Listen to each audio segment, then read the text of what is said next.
We just got an update from fire officials. They tell us 41 people were displaced in this, meaning they cannot return home tonight. Allison was parked right at pump 7 over there. She was captured on that surveillance camera, and you can see here tonight a poster on the door asking for the public's help finding her. They sent me this report and say, based in part on my request, they'll be sending investigators out here to take a closer look at the intersection. These are the kinds of lines of fire that crews have had to contend with, that he used a crowbar to get in, but what he failed to notice was the surveillance camera overhead. Well, actually, I'm in the back seat. My photographer, Lauren, is riding shotgun at the moment. I am with Dwight Collins with Pristine Turf Management. I have moved up in the world from outside to into the Dean Dome and front row center. I'm joined with a lot of energetic, excited. I spoke with Mariah's grandmother tonight, Melissa Hunter, telling me she is caring for Mariah's 2 older brothers. They are 5 and 10 years old, and she tells me they're heartbroken. For a second day, authorities searched the woods and ponds close to the Dawson Cabin Road trailer where 3-year-old Mariah Woods went missing. Just bring her home, please, safe and sound. She's my baby. She's my everything. Her mother, Christy, making that impassioned plea Monday. She says the last time she saw her daughter was Sunday night around 11 o'clock. The last person to see her, Christy's live-in boyfriend. Authorities telling us he reported seeing the toddler at midnight. He says she woke up and he told her to go back to sleep. Christy says when she got up the following morning around 6 a.m., Mariah was gone. That's when she called authorities. And when you can't find what you're looking for, it kind of hurts you in your heart, you know, because you don't have closure. Mike Haley is the assistant chief with Hawes Run Rescue Squad. As a father and grandfather, this search is personal. So we went back in there driving around and looking for some things that might be out of the ordinary. The area Haley and his fellow volunteer squad members looked over the last 2 days, highlighted in pink. He showed me the all-terrain rescue unit, basically a souped-up ATV they've been using. You don't really know where to go look, and you just know you got to go out there and look. Haley says he's had several neighbors coming in wanting to help in the search. He's been passing those names over to the sheriff's office. Back out here, the mobile home they shared tonight being treated as a crime scene. Sheriff's deputies not allowing anyone in or out of it. The sheriff's office has been tight-lipped about their ongoing investigation, but they are asking anyone who had any contact with the family to give them a call. In Jacksonville, Amy Cutler, CBS, North Carolina. A very brave young woman indeed, still shaken up by this ordeal. Now, it came to an end just across the road from us here on the Beltline. She pulled over after she had been shot. It wasn't like you was aiming to scare me. You was aiming to kill me. The victim of this road rage shooting tonight not mincing words. She tells me she was shot at 6 times and the intention was clear. It was a big gap in between us, well, between him and another car. So I ended up speeding up a little bit to get in front of them, and they ended up blinding me with their bright lights. It was back on Friday, November 10th. She says she was coming from Crabtree Valley Mall, getting on the Beltline, headed east. Once on 440, she tells me the driver got in front of her and slammed on his brakes. She managed to avoid hitting him. Words were exchanged, and then the unthinkable. The girl he was with pulled out a gun, and she cocked it back, and I seen him reach for it. But I'm not sure which one pulled the trigger, but all I seen was gunshots. When I pulled over, all I felt was pain. Fortunately, she wasn't alone in the car. Her friend called 911. She'd been shot in the buttocks and required immediate surgery. She spent 5 days in the hospital. She still suffers with stomach pain and has trouble walking.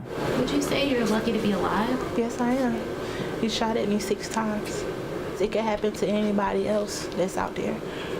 And the fact that you would even do something like that, and it's like your conscience doesn't bother you. Police still investigating, but no arrests have been made.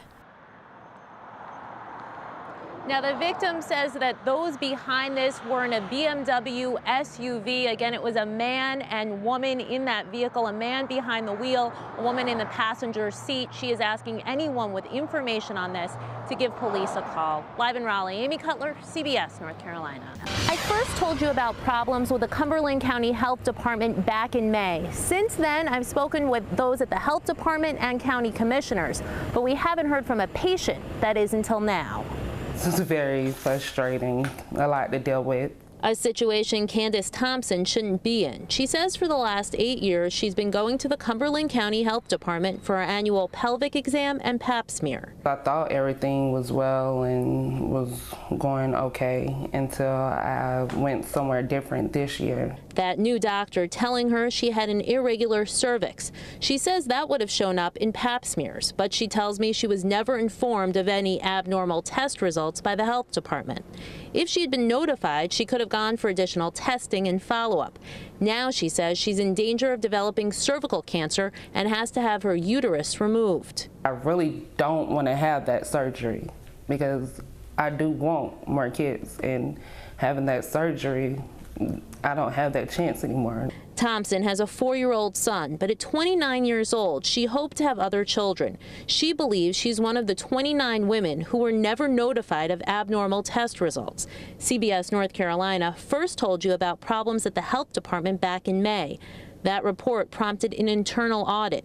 According to the county, it looked at cervical screenings done from 2011 to 2015, and it found that all 160 patient records it reviewed weren't handled in accordance with policy.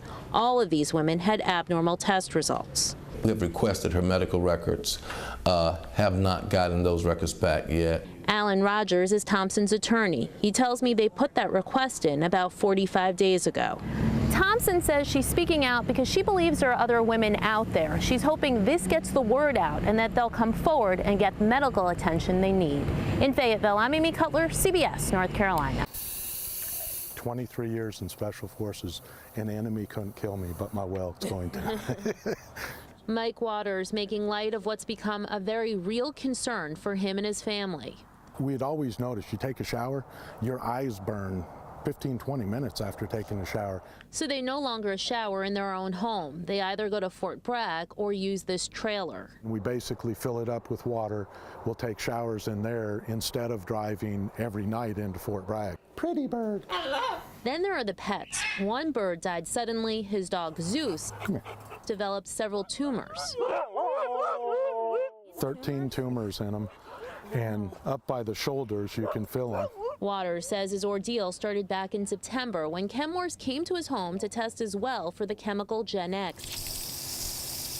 He lives about a mile from that $6 billion global chemical company's Fayetteville location, and he wanted to double-check their numbers. Waters telling me he reached out to the state. Knowing that it took me 11 days fighting to get them to test it, I went ahead and paid Gel Labs. I pulled water 1 hour before the state pulled it. Waters paid $800 and had the lab test for every chemical they could. He showed me the 19-page report. It totals 508 nanograms of contaminants in my well. Next, he says he reached out to the researchers who originally found Gen X in the Cape Fear River. He goes, yeah, I'd be concerned. He goes, there's things in your well we didn't see in the river. A forum on Gen X will be held tomorrow evening at UNC Wilmington. Waters says he's leaving work early to attend. I'll be at it. In Fayetteville, Amy Cutler, CBS North Carolina.